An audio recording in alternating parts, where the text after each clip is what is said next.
చేర్యాల మండలం నాగపురి గ్రామానికి చెందిన ఎం బాలచందర్ అనే వ్యక్తి 15 సంవత్సరాల క్రితం M Balachander market of India private limited పేరిట ప్లాట్లు చేసి అమ్మకాలు జరిపినట్లు తెలిపారు.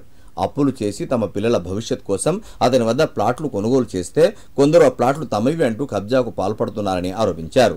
తమకు న్యాయం చేయాలని కోరుతూ బాధితులు సిద్దిపేట జిల్లా కలెక్టరేట్లో జరిగిన ప్రజావాణిలో జిల్లా కలెక్టర్ మనోజ్ చౌదరికి ఫిర్యాదు చేశారు. కొండపోచమ్మ టెంపుల్కి ఆపోజిట్లో చెరువు కానుకొని దానిపైన ఎంబీసీ కంపెనీకి సంబంధించిన వెంచర్ ఉంది.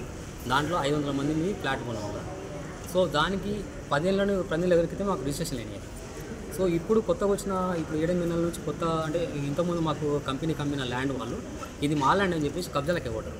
ఒక సైడ్ నుంచి శ్రీకాంత్ రెడ్డి, బాలకృష్ణారెడ్డి, ఇంకో సైడ్ నుంచి గుట్టం గోపాల్ రెడ్డి, ఇంకో అజిత్ కుమార్ రెడ్డి అని చెప్పేసి ఇలా గ్యాంగ్ 2 గ్యాంగులు ఈ 2 సైడ్ నుంచి కబ్జాలు చేసుకోవడం కాకుండా ఇది మా ల్యాండ్ అని చెప్పేసి కేసులు పెడుతున్నారు. ఇది ఎంతవరకు న్యాయం అని చెప్పేసి మేము అందరికీ కమిషనర్ సార్కి, కలెక్టర్ ఆఫీస్కి వీళ్ళందరికీ మేము వినతి పత్రాలు ఇస్తున్నాము. ఇది మాకు న్యాయం జరగాలని చెప్పేసి. కానీ ఎక్కడ మాకు న్యాయం జరగలేదు. మరి ఇంకా మేము ప్రయత్నం చేస్తాం, ఈ పోరాటం చేస్తూనే ఉంటాము. మా ఫ్లాట్ అండ్ మాకు దక్కేంత వరకు మేము ఈ పోరాటం చేస్తూనే ఉంటాము. ఎంబీసీ కొండపోచమ్మ దగ్గర 2015లో మేము ప్లాట్ కొన్నాము.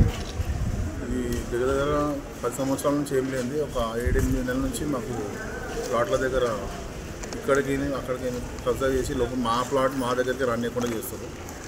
మేము ఇక్కడ కలెక్టర్ దగ్గరికి మేము మెమోరియం ఇస్తానికి వచ్చినాము.